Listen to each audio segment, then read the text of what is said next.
Once upon a time there was a fine maiden by the name Mary. Mary lived in a small village with her dad in a small cottage.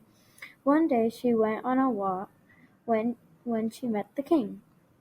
When the king saw her, he thought, "What a beauty she is! I must marry her." So he asked her where she lived. She led him to her house, where he asked her father for her hand in marriage. Her father said with such a greed in his eyes, "Of course you can." When she heard what her father said, she became as red as a tomato. She said with such anger, "Are you crazy? You just met him, and you're gonna hand me off like I'm an object?" But her father, being the selfish person he is, didn't listen. All he wanted was riches and gold. So the next day she went on a walk into the deep dark woods with tears in her eyes flowing out like a waterfall, when she ran into a witch. She looked like a skinny old goat. The witch said, "Why are you so sad all alone in these dark and scary woods?" Mary replied with, "My father wants me to marry the king, but I don't love him, for I just met him. I don't even know him." The witch saw the grief and sadness in her eyes and said, "Here, take this. It will make all your troubles go away." Mary happily took the potion and said, "Thank you, kind witch. How can I ever repay you?" The witch said, "You don't have to ever repay me."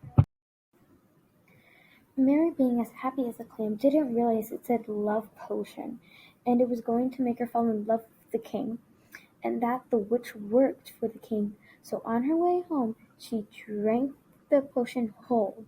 Then soon after she fell in love with the king. So when she got home she said to her father, "I will marry the king."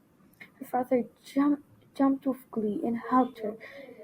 So he ran as fast as a cheetah to the castle to tell the king, and he was as happy as Mary's father.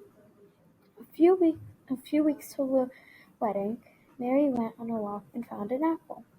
But it was no ordinary apple, it was a magic apple. Mary saw the apple and ate it. It was as good as pie.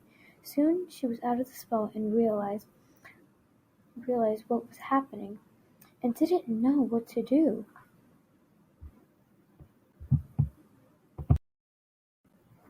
So she rushed back home that night. She was thinking when she came up with a plan. The plan was she was going to run away. So the next day she packed all her stuff. That night she ran away and never to return home. On her journey she met a man named Edward, who was kind and hardworking. Soon, a few years later, he asked her for her hand in marriage. "Yes!" Mary said with all the joy in her heart, and they lived happily ever after.